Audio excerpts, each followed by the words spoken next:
But meanwhile,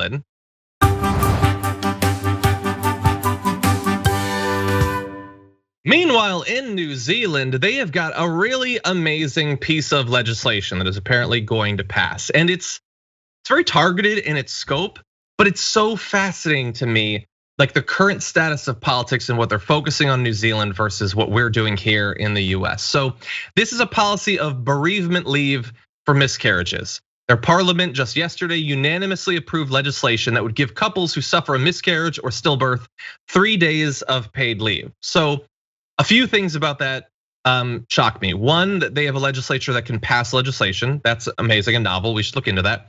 Two, that something like this could be passed unanimously. And three, that is how far ahead of us they are on the legislature caring about the actual quality of life, as Wosny was talking about earlier, of like their constituents. That someone who experiences this, that is a terrible thing to have to experience. Now in America, we would expect, Wosny, I think, just get back to work, just grind it out, forget about this life experience, we don't care. Maybe you can take sick leave, the very limited number of days you have, you could take that. But here in New Zealand, they actually care about that. They want to give you and your partner time off to deal with this amazingly traumatic experience. It's the so obviously humane thing to do. Like the alternative of get back to your job.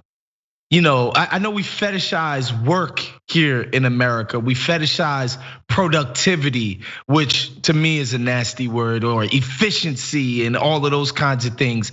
We fetishize that stuff here.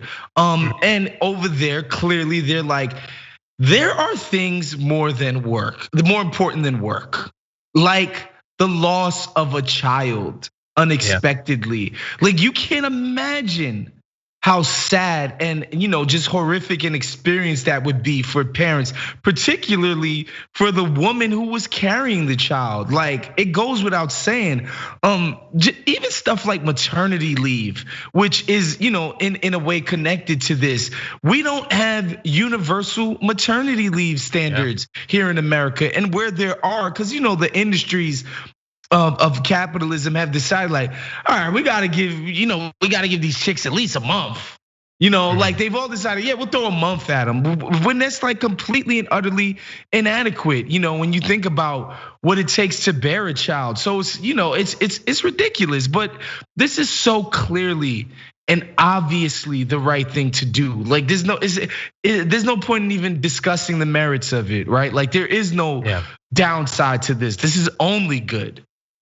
Well, yeah, no reason to discuss the merits in a reasonable world, in a world that maybe we can like conceive of, but obviously don't live in. So after the show, I'm going to tweet about this and try to get one of the awesome progressives in Congress, maybe a member of the squad, to put forward a piece of legislation like this. And I will guess that if they do that, it ain't gonna be passed unanimously. It ain't gonna be passed at all. It would be filibustered. And when they obviously filibuster it, then people like Kristen Sinema can pretend, oh yeah, no, I totally approve the legislation. I just won't get rid of the filibuster to make sure that it actually passes.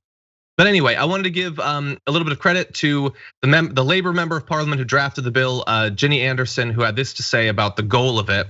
I felt that it would give women the confidence to be able to request that leave if it was required, as opposed to just being stoic and getting on with life when they knew that they needed time physically or psychologically to get over the grief.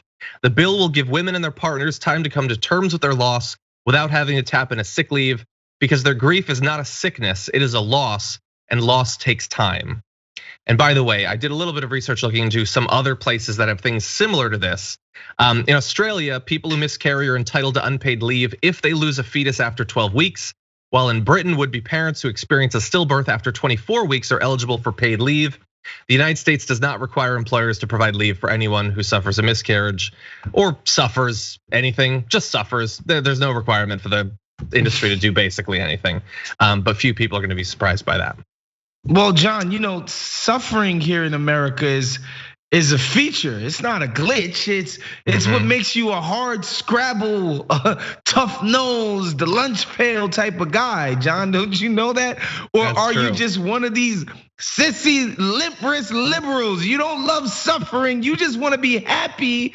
You just want to smile and laugh and be with loved ones and feel good about yourself. You don't want to get your hands in the dirt and